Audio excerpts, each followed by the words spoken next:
My name's Andrew Pollock and I'm a whitewater kayaker. Been kayaking for about 8 to 9 years now.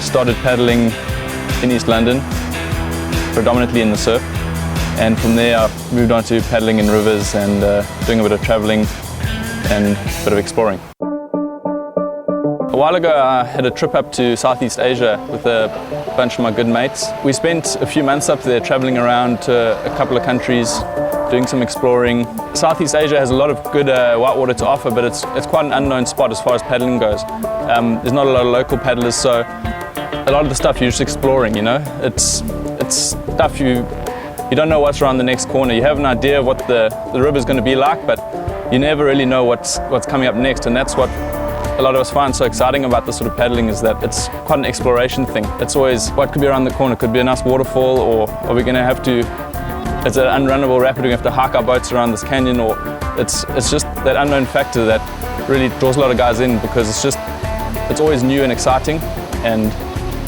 we find a lot of that in Asia. One of the cool things about these trips is that often you get to interact with the locals, and it's not always an expected thing. It's just sometimes you're in their back garden, you know, you're just paddling a long stretch of river, they live there, you bump into them, and often these interactions happen, and that's one of the cool things about traveling whilst paddling.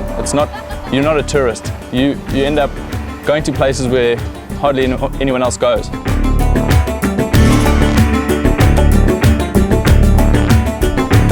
Africa in general is just wild. There's not like in the States or Europe, where you can go online and look at the internet gauge and see the rivers at this level or that level.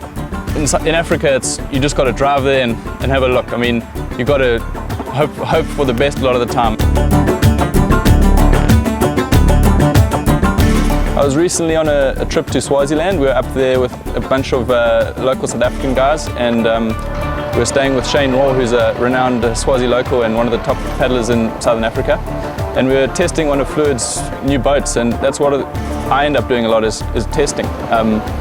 When Fluid brings out a new design, they hand it over to me and my mates, and we go paddling these rivers and trying these boats out. And so Swaziland was about a week, and we had some great water and some good times there. Just had a little bit of a swim here.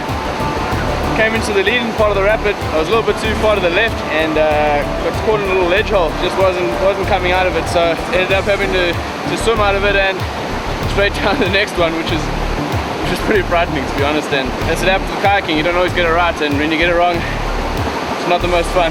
But didn't get injured, and yeah, all the gear is found, so not too bad. One of the big draw cards for me is not just running the big rapids and the adrenaline aspect. It's just the lifestyle, you know, spending time on the river.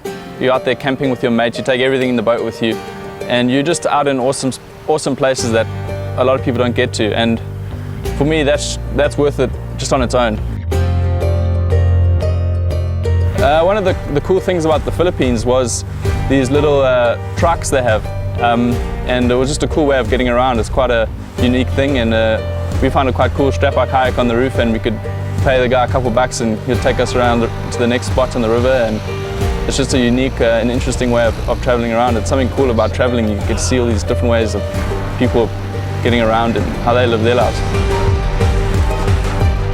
One of my most recent trips was a trip down onto the Wild Coast, and it was just 3 of us, me and the Fisher brothers, and we spent about 2 weeks cruising up the coast. We had a vehicle and a motorboat, and we just spent our time looking for the best breaks and the best waves.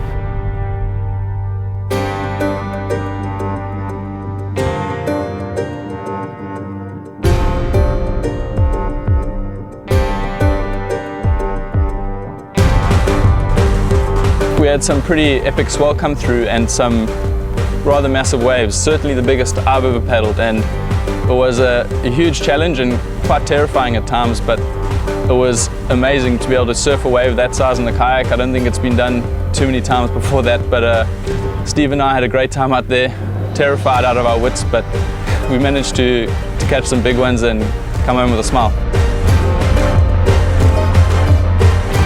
One of the big parts of kayaking is what we call creeking and river running. And this involves finding the biggest rapids we can, often trying to find waterfalls. And for us, it's all about the challenge of making it down a drop, or unscathed. You know, we're not out there to hurt ourselves, but when we find a rapid, we often spend a lot of time scouting, looking at it, dissecting it, seeing exactly where we want to go, if it's runnable in a kayak. And then the challenge is getting yourself down there in one piece. And for us, it's obviously quite a big thrill. You often at the top of a waterfall thinking to yourself, why am I doing this? This is a stupid idea.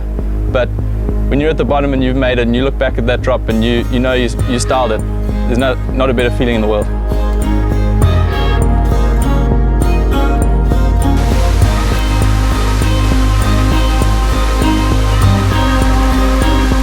One of the cool things about those sorts of trips is that you're just out there in the wilderness. I mean, you hardly see anyone else. You see the occasional local guy sitting on the riverbank fishing, but most of the time it's just you and your mates out there, and you're in a spot that most people don't get to see. And apart from just the rapids, it's just an amazing experience being out in the wilderness like that. And we feel quite privileged a lot of the time to be able to experience those sort of things. It's not something that the average guys get to do. So trips like that, just the scenery itself is worth the paddle and worth the effort. It's not always about the white water and the rapids. Of course, that's a big part of it, but just being out there in the wilderness and experiencing those awesome places is reward itself.